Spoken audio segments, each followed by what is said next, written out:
Well, if credit spreads are the best leading indicator of a recession or for the rate of growth of the economy, what's the best leading indicator for inflation?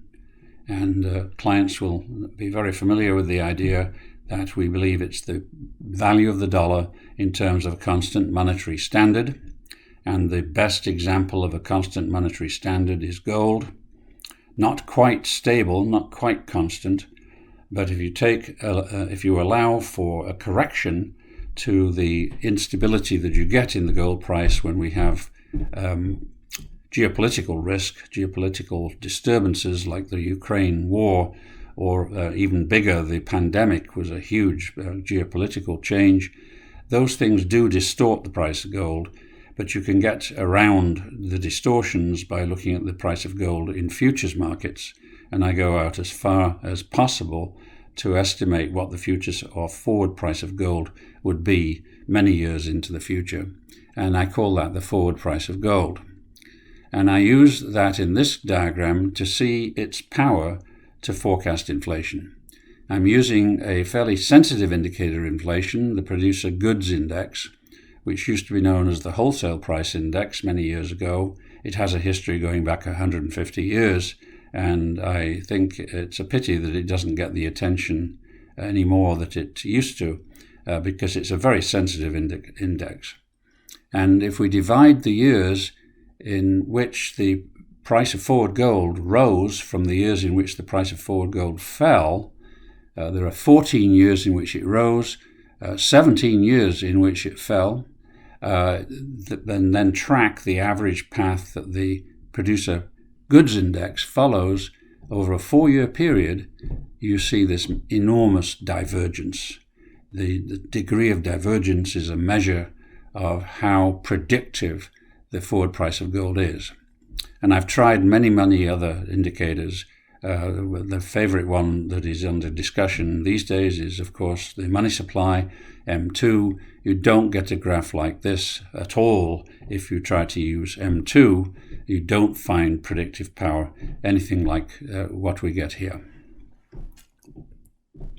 Another measure of the predictive power of the forward price of gold shows up on a monthly basis. We can actually anticipate not just over the next 2 or 3 years or 4 years, but even over the next month, how the inflation rate will change. We don't have a perfect relationship with that, but it's a very high correlation, and it's extremely significant statistically. But to get the best results, we also have to take into account the fact that the inflation rate is persistent from month to month. That's really a result of how we measure inflation or how prices are expressed in the economy. It's not necessarily a delay in the inflation rate itself, although it's not a delay necessarily in the force behind inflation, but there's plenty of persistence or rigidity, you might even say, in the indexes of inflation that we deal with, especially the Consumer Price Index. There's less of that if you use the Producer Goods Index. So I'm using the Producer Goods Index here, but it's still true that if you have high inflation in 1 month, according to the Producer Goods Index even, the rate of inflation in the following month is going to be high no matter what. And if it's lower than average in the first month, it's going to be very likely to be lower than average in the following month. So we have a graph here in which when prior inflation is higher, we're in the upper part of the graph. When prior inflation is lower, we're in the lower part of the graph. The price of forward gold appears on the horizontal axis. And as the price of gold goes up, of course, that means the dollar's going down. So to the right, the dollar is depreciating up to 15% on this diagram. On the left, the dollar is appreciating, also up to 15%. And that happens surprisingly often on a monthly basis, although it doesn't happen very much on an annual basis. And then I've grouped the data for the last 3 years, roughly 3 years, about 39 months have been grouped into 6 groups shown as a blob on this graph. The position of the blob on the graph is the average for the months that are included in that group. And you see the group of data where the prior inflation was highest and there was a rise in the forward gold price, both factors favouring of inflation, that's where we get the highest inflation rate. And the opposite is true in the southwest corner of the graph, where prior inflation is lower than average and the price of gold has actually fallen in the forward market. Then you get actually negative inflation. If you watch inflation on a monthly basis, you find it's a good deal more volatile than the impression you get from the statistics or the headline figures about which most of the discussion is made in the news medium. If you examine these 6 data points, it's very clear that there's a very systematic relationship between the price of forward gold and the inflation rate, and also the persistence measured on the vertical axis as well. So we're able to, this indicator of inflation, which is not in use anywhere that I know of, is actually better than any other indicator that I've ever seen. And I've tested very many, all the way down to the point of forecasting inflation on a monthly basis. If we plot how this indicator, the forward price of gold, has changed in the last 2 years, we get a much more clear picture of what's going on than we could possibly get from the official data. The official data are so artificially smoothed by this persistence that I've been talking about that you can't really see the changes or precisely when the changes occurred. But if you look at the forward price of gold, you can see them very clearly, month to month.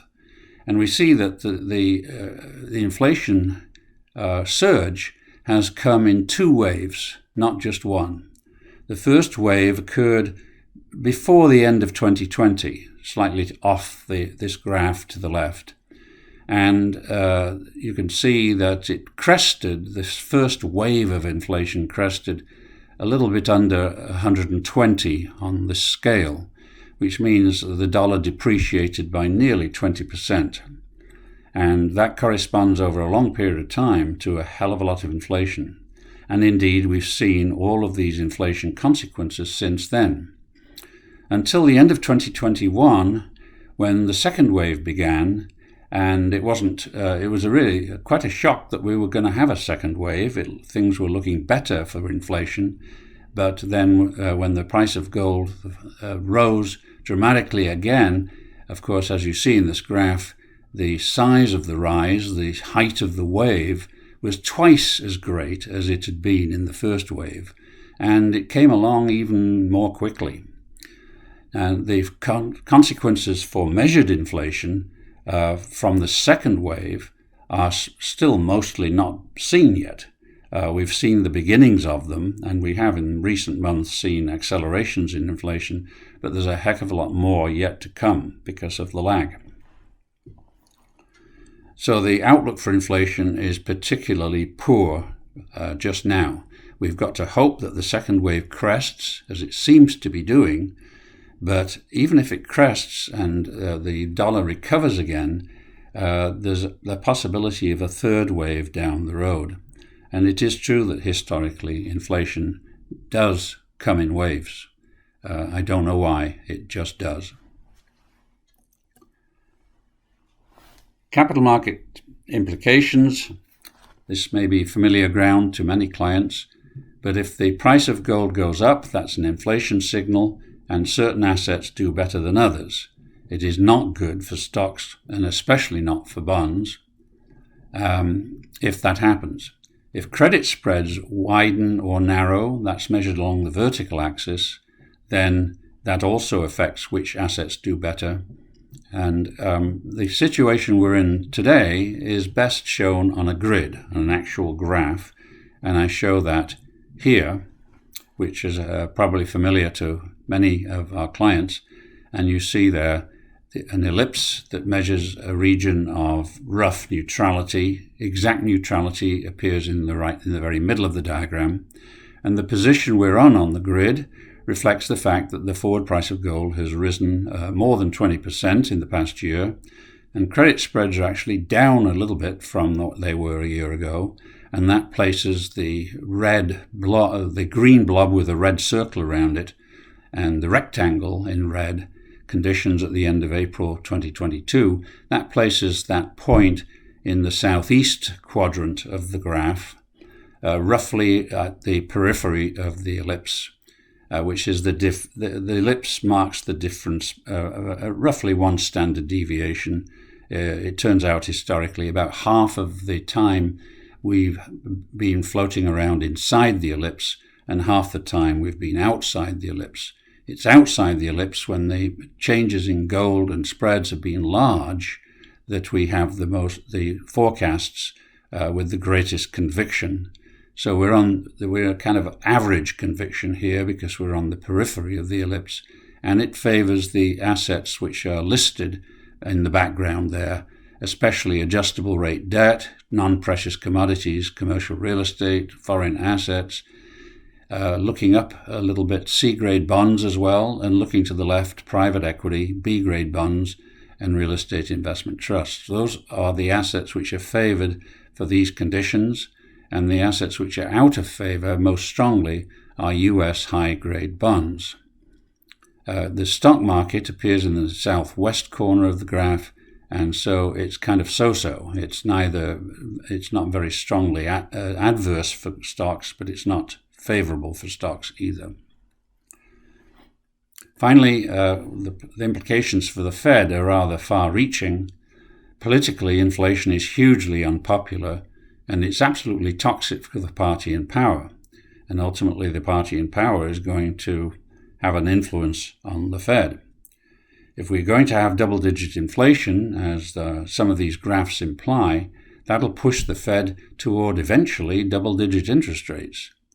And all along, the Fed will be fighting to retain its powers, trying to keep everybody believing that if it raises rates enough, it will curb the inflation. But my prediction is it won't, and the Fed's credibility will sink. And more radical policies to contain inflation will be proposed, as I mentioned before. Some of those will be silly ideas and they'll be harmful. Certainly, one of the silly ideas would be to have wage price controls back again. We've tried them before, they didn't work. But if people are desperate enough, they'll probably try them a second time. So what will happen is that inflation will remain out of control. The only thing that would control the inflation rate, according to the evidence that I've shown you, is a restabilization of the value of the dollar in terms of gold, or more specifically, in terms of the forward price of gold.